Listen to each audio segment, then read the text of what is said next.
বন্ধুরা, the good mind চ্যানেলে তোমাদের আরও একবার স্বাগত। আজকে ছুটির দিনে আমি আজকে একটা রেসিপি বানাচ্ছি, যেটা হলো মাটন বিরিয়ানি আর চিকেন কোরমা।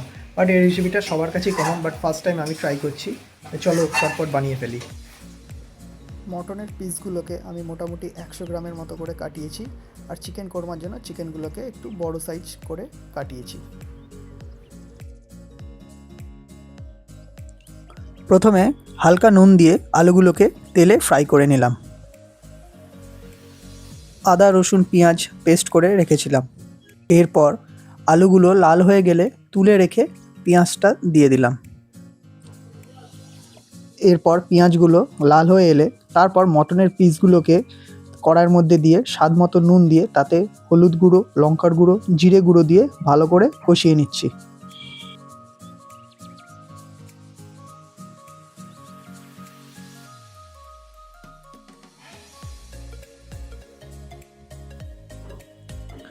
মাঝে হালকা জল ও অল্প চিনি দিয়ে মটনগুলোকে ভালো করে কষিয়ে নিতে হবে।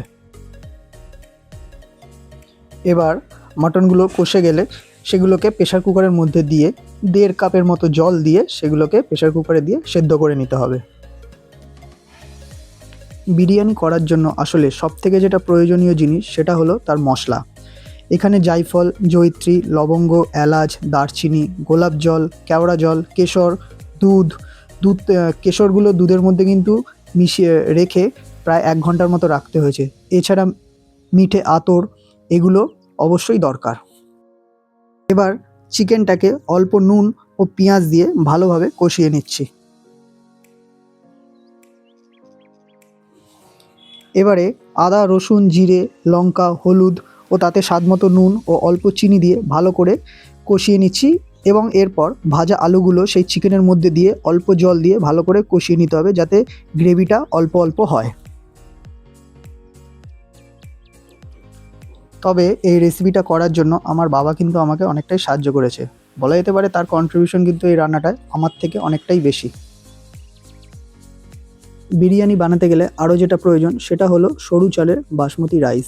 এই বাসমতি রাইস চালটিকে কিন্তু অবশ্যই 1 ঘন্টা আগে জলের মধ্যে ভিজিয়ে রাখতে হবে। এবার হাঁড়িতে জল দিয়ে তার মধ্যে দারচিনি, লবঙ্গ, এলাচ এবং নুন দিয়ে জলটাকে ভালো করে ফুটিয়ে নিচ্ছি।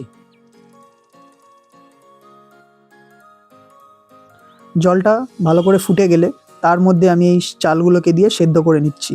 তবে মোটামুটি 80% মতো আমাকে সেদ্ধ করতে হবে চালগুলোকে, খুব একটা বেশি সেদ্ধ করবেন না কিন্তু, সেদিকে অবশ্যই খেয়াল রাখবেন।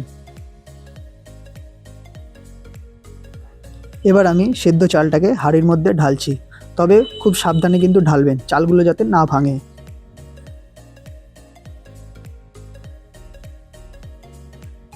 এবার আমি হাঁড়ির তলায় ভালো করে ঘি দিয়ে ব্রাশ আপ করে নিচ্ছি।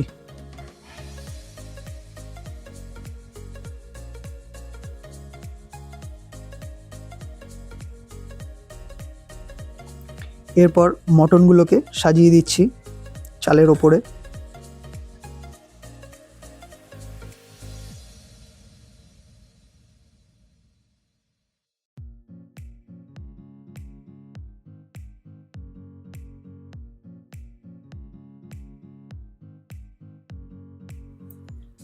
দেন এর উপরে আবার সেদ্ধ চালগুলোকে দিয়ে দিচ্ছি।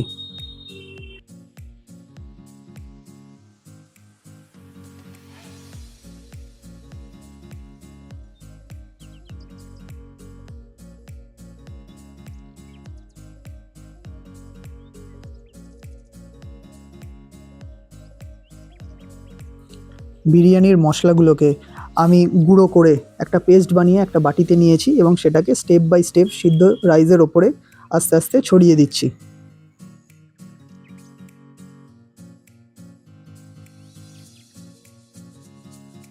শেষে মটন থেকে যে তেলটা বেরিয়েছে সেটাকেও সেই ভাতের ওপরে ছড়িয়ে দিচ্ছি।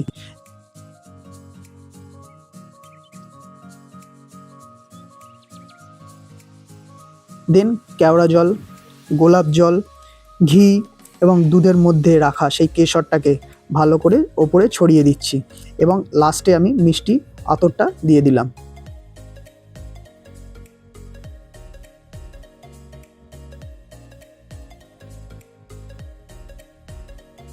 এবার আমি হাঁড়ির মুখটা আটা দিয়ে ভালো করে এয়ারটাইট করে নিচ্ছি। অবশ্যই মনে রাখবেন এয়ারটাইট কিন্তু ভালো করে করতে হবে, কারণ ভেতরে যে মশলাগুলো রয়েছে সেই মশলাগুলোর যে গন্ধটা বা ফ্লেভারটা কোনো মতেই যাতে বাইরে না বেরিয়ে আসে।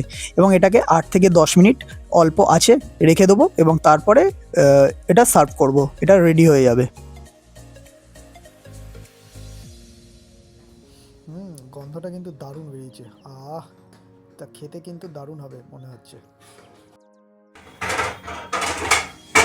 একটু টেস্ট করে দেখি। দারুণ হয়েছে, দারুণ। তোমরা রেসিপিটা বানাও, দেখো বাড়িতে ট্রাই করো। সো ভিডিওটা যদি তোমাদের ভালো লেগে থাকে তবে অবশ্যই লাইক এবং সাবস্ক্রাইব করে দিও কিন্তু বন্ধুরা।